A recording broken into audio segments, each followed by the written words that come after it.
क्योंकि इससे पहले भी हमने देखा है कि जब कोई ऐसे बम बरामद किए जाता है, आईडीज बरामद की जाती है, दिल्ली पुलिस के पास भी बॉम्ब स्क्वाड है, लेकिन एनएसजी को अगर बुलाया गया, इसका मतलब जो डिवाइस उन्होंने तैयार की होगी या इस आतंकी ने तैयार की होगी बहुत खतरनाक होगी, जिसकी वजह से ही एनएसजी को बुलाना पड़े। देखिए, बिल्कुल एनएसजी को बुलाने का मतलब यह है कि मामला बेहद गंभीर है और जो विस्फोटक भी है वो उसकी मात्रा बेहद ज्यादा है। फिलहाल एनएसजी के तमाम जो बम निरोधक दस्ते के कमांडो हैं वो इस वक्त अंदर मौजूद हैं और हालांकि दोनों आईईडी को निष्क्रिय कर दिया गया है, लेकिन बावजूद इसके अभी जो निष्क्रिय करने के बाद जो बम उसके आईईडी के पार्टिकल्स हैं वो पूरे इलाके में बिखरे हुए हैं। अभी उनको कलेक्ट किया जाएगा, उनको फोरेंसिक के लिए भेजा जाएगा और उनकी जांच होगी। तो इसलिए अभी मीडिया को बुद्धा जयंती पार्क में जो अंदर जहां पर आईईडी को ब्लास्ट किया गया वहां तक नहीं जाने दिया जा रहा है, लेकिन तमाम स्पेशल सेल के आला अधिकारी मौजूद हैं यहां पर। सुनो, एक और बात बताइए कि जो आईडी थी उसने क्या बाइक के अंदर फिट की थी या फिर किसी और चीज में उसने की थी? कोई जानकारी मिल पाई इस बारे में? देखिए, मैंने कहा कि अभी स्पेशल सेल के आला अधिकारी कुछ भी इसलिए नहीं बता रहे हैं क्योंकि कई जगह छापेमारी चल रही है और उनका यह कहना है कि अगर किसी भी तरीके की जानकारी लीक हुई तो जो इसके आतंकी। सुनो, एक मिनट रोकना चाह रहा हूं क्योंकि तस्वीर हम दिखा रहे हैं कि किस तरह से रोबोट का इस्तेमाल किया गया। आप जो तस्वीर आप देख रहे हैं कि बहुत ही आधुनिक रोबोट है जिसका इस्तेमाल बॉम्ब स्क्वाड करती है।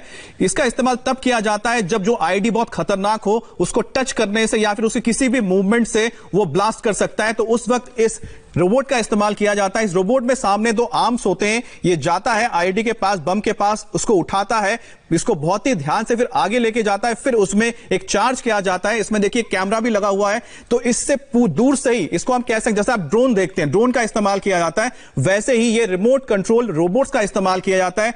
एनएसजी के पास इस तरह के खास इक्विपमेंट्स रखे जाते हैं। इसका मतलब साफ है कि जो आईएसआईएस का आतंकी गिरफ्तार हुआ है, उसने जो आईडी तैयार की थी वो बहुत ही घातक थी, बहुत ही खतरनाक थी। नहीं तो दिल्ली पुलिस के पास भी बॉम्ब स्क्वाड है, वो कर सकते हैं। एनएसजी के पास इस तरह के जो खास इक्विपमेंट्स हैं, इसका इस्तेमाल किया गया, तो आप समझ सकते हैं कि जो आईडी है कितना खतरनाक रहा होगा, कि जिसको डिफ्यूज करने के लिए खास तौर पे इस रोबोट का इस्तेमाल किया गया है। इस रोबोट में आप देखिए ऊपर कैमरा लगा हुआ है, साथ ही साथ इसके सामने आर्म्स होता है, यानी जो उसका ऑपरेटर होता है ड्रोन की तरह से कंट्रोल कर सकता है। बॉम्ब को बिना टच किए, यानी कोई ह्यूमन इंटरवेंशन नहीं होता, कोई इंसान को जाने की जरूरत नहीं है। इसको उठाकर आगे लिया जाता है, फिर उसे डिफ्यूज किया जाता है। आप देखिए उसका जो कंट्रोल उनके पास है और रोबोट के जरिए ही इस आईडी को डिफ्यूज किया गया है। बहुत ही बड़ी बात है कि दिल्ली में इतने बड़े साजिश को नाकाम कर दिया गया है। सोनू, आप बताइए, क्योंकि हम जो तस्वीर देख रहे हैं उससे साफ समझ में आता है कि जो आतंकी था वो कितना खतरनाक रहा होगा, कि जिसने एक ऐसे आईडी को तैयार किया था जिसको अगर वो डिफ्यूज, अगर उसे कहीं पर लगा देता, प्लांट कर देता, तो बहुत बड़ी घटना हो सकती थी। लेकिन एनएसजी यहां पर मौजूद है। इसके अलावा आपके पास और क्या जानकारी है? तस्वीरों में हम देख सकते हैं कि एनएसजी ने किस तरह से अपने आधुनिक उपकरण के जरिए इस बॉम्ब को डिफ्यूज किया है। सोनू,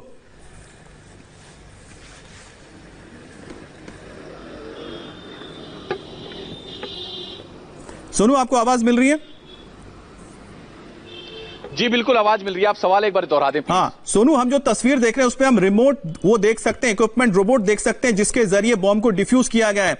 आपके पास और क्या जानकारी, क्योंकि आप उस जगह पे मौजूद हैं जहां पर इस वक्त ये ऑपरेशन किया जा रहा है?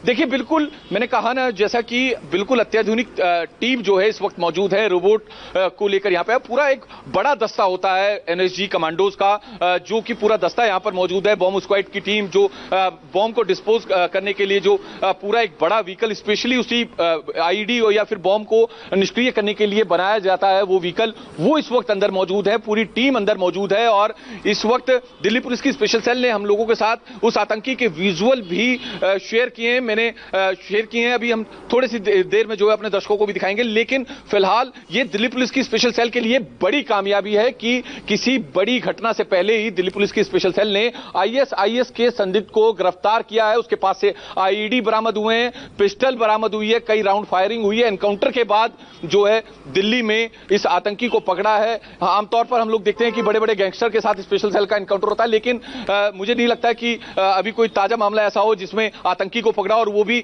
एनकाउंटर के साथ दिल्ली में एनकाउंटर, और दिल्ली के रिज एरिया में बिल्कुल इसके पास में ही महज चंद दूरी पर ही लुटियन दिल्ली है, जो कि पूरा तमाम एम्बेसी का इलाका है, तमाम जो बड़े बड़े वीआईपीज हैं वो यहां पर रहते हैं। तो महज कुछ तकरीबन 3 से 4 किलोमीटर की दूरी पर जो है तमाम जो एम्बेसीज के इलाके हैं वो हैं। तो किस वारदात को अंजाम देने आया था, ये किस मकसद से आया था, कहां का रहने वाला है, क्या करता है, पूरा प्रोफाइल क्या है, ये अभी तक साफ नहीं हुआ है।